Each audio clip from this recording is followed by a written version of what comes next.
产学合作替台湾找来侪人才，面棒大厂友达甲国立成功大学宣布成立联合研发中心，未来将投入3000万来合作。因为成大有一个非常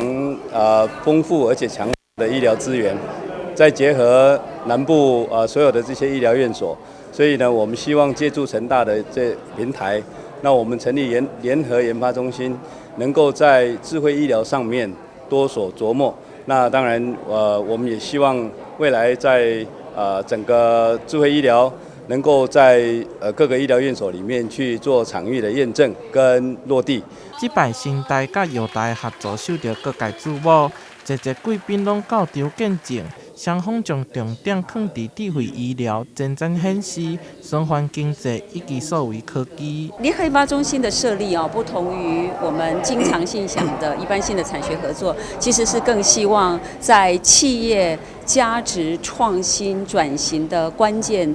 过程当中有一个关键的角色。那这是联合研发中心的最大的意义。除了架构原来友达公司已经熟知的领域之外，成功大学最大的优势之一是丰富的跨域的人才的准备。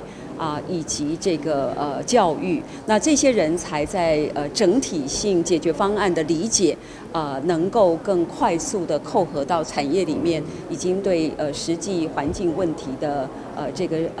敏感度，使得我们所有的实践的速度跟创新的可能够有更具时间表。更具其成的发挥了摆典礼现场，新台校长苏慧珍亲自颁证讲座证书予友达董事长彭双朗，表彰伊对新台产学合作的贡献。友达董事长彭双朗表示，